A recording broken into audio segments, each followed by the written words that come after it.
Nyakubahwa Perezida wa Repubulika, ba nyakubahwa bakuru b'ibihugu na za guverinoma n'imiryango mpuzamahanga, banyacyubahiro mwese mwadutabaye, mbashimiye umwanya mu mpaye w'ikiganiro ngo mvuge mu ncamake iby'ingenzi byaranze jenoside yakorewe abatutsi twibuka ku nshuro ya 30. Ndibanda ku ruhare mpuzamahanga rwatumye jenoside ishoboka, na n'ubu hakaba hagikwiye impinduka mu ikumirwa rya jenoside ku rwego mpuzamahanga. Nagira ngo nkomereze mu rurimi rw'igifaransa. Nous commémorons l'extermination de plus d'un million de Tutsis que les États auraient pu sauver. L'ONU a reconnu ce chiffre effroyable dans la résolution 2150 du 16 avril 2014, en notant 3 éléments ci-après. Il existe des preuves accablantes que des actes de génocide ont été commis à l'encontre du groupe Tutsi. Plus d'un million de personnes ont été tuées dans ce génocide. Et prenant note, en s'en inquiétant de toutes formes de négation de ce génocide. Le 7 juillet 2000, une commission d'enquête de l'Union africaine dirigée par son Excellence Ketumire Masire, ancien président du Botswana, publiait son rapport intitulé « Un génocide qu'on aurait pu éviter ». Le rapport a reconnu la responsabilité de l'Union africaine comme suit. Le génocide qui a advenu au Rwanda aurait pu être évité par ceux de la communauté internationale qui étaient en position et avaient les moyens de le faire. Mais à cela, la volonté a fait défaut et non pas les moyens. Fin de citation. Le 15 décembre 1999, une commission de l'ONU dirigée par M. Ingvar Carlsson, ancien Premier ministre suédois, publiait un rapport similaire en concluant ce qui suit.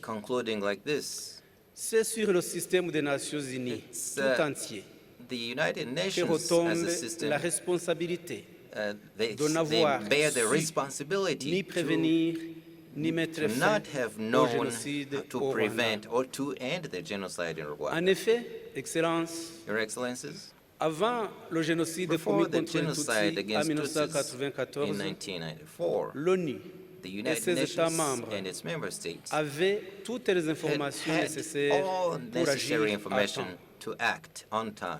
Le 11 août 1993, la Commission des Nations Unies pour les droits de l'homme publia une enquête concluant, je cite, la population Tutsi est la cible de massacres à grande échelle menés par les forces armées rwandaises, les autorités administratives et les milices. Les victimes Tutsi, dans l'écrasante majorité, sont désignées comme cibles uniquement à cause de leur appartenance ethnique. Ces théories posent clairement la question du génocide. Nous étions 8 mois avant le génocide proprement dit. Le 18 mai 1994, une délégation du gouvernement génocidaire rwandais, composée du ministre des Affaires étrangères, Jérôme Bicamompaka, et du leader du parti extrémiste CDR, Jean Bosco Barayaguiza, siégea au Conseil de sécurité. Il prit part au débat, falsifia les faits, inversant les responsabilités en accusant le Front patriotique rwandais de commettre soi-disant un génocide sur les Hutus. La conséquence sera que The consequence was that in the 918 resolution voted on the same day, the use of the term genocide was refused. One will have to wait until June 8, 1994 for the United Nations to use that word timidly, speaking of acts of genocide. And in the meantime, Zaire, today's Democratic Republic of Congo, was allowing the genocidal government to buy weapons via different states and dealers. On June 22, 1994, the United Nations, under France's pressure, authorized the Turquoise Operation, which helps genociders to move and settle in Zaire. In July 1994, the genocidaires were defeated by the Rwandan Patriotic Front.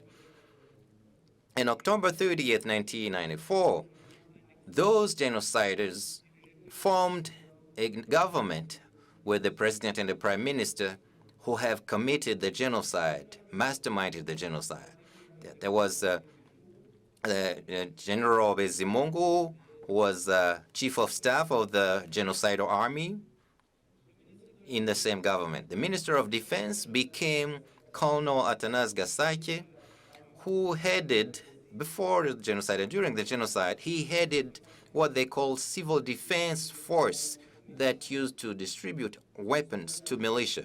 His deputy became Colonel Wagosora, who is the mastermind of the genocide. And on April 3rd, 1995, they created a political party that they called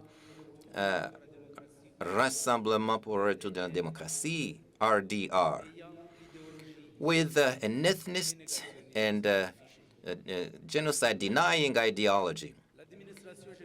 The genocidal administration reconstituted in Zaire, the FDLR, who are active today in DRC,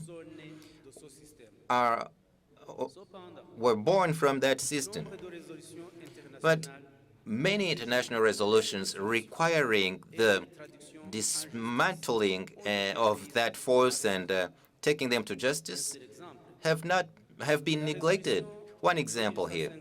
Resolution 2150 of the Security Council, voted on April 16, 2014, requires this of states.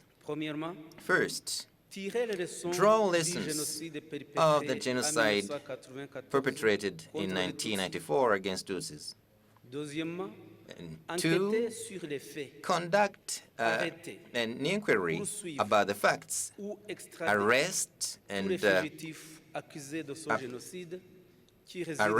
extradite genocide fugitives who are on their territory, including FDLR leaders. And three, the Security Council condemns the denial of that genocide.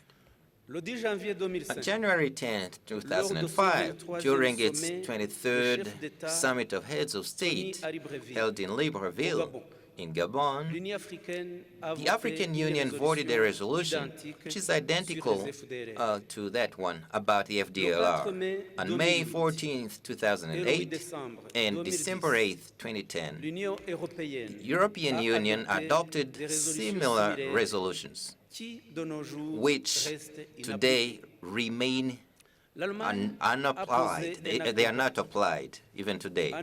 Germany took an important act when they arrested and prosecuted and sentencing in 2015 two politicians of from the FDLR, including Nyas Munyashaka and Straton Musoni. The latter was returned to Rwanda in 2022 at the end of after having served his sentence, and he lives peacefully in his native country. Munyashaka died in a German prison in 2019. Belgium sent to Rwanda in 2018 Major Bernard Ntuyahaga after the end of his 20-year sentence for genocide. He had been found guilty of murder, the murder of the 10 Belgian blue helmets, Belgian UN forces during the genocide. The states still hesitate to send genocide suspects, but they should learn from those examples.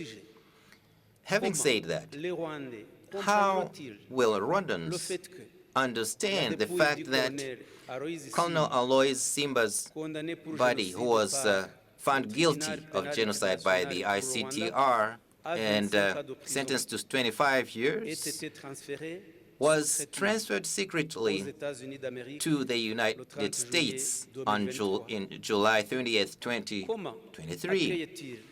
How will understand that FDLR elements who assassinated 8 Western tourists in Rwindi Park, National Park in Uganda on March 1st, 1999, were arrested later on by Rwandan judicial system and extradited to the United Nations, to the United States, but they were later on sent to live freely in Australia without any trial. In November 1994, during debates at the UN about the creation of the ICTR, Ambassador Karol Kovander, representing the Czech Republic at the Security Council, had underlined the urgent priority to send a force at that time to neutralize genociders and to return them to Rwanda. He was not heard. 30 years later, the FDLR crimes are still going on today. Today, we see similar international indifference similar to that prevailed in Rwanda between 1990 and 1994. Are we looking for another million of dead people to act? This would be a shame that this commemoration should help and is calling to stop. I thank you, Your Excellencies.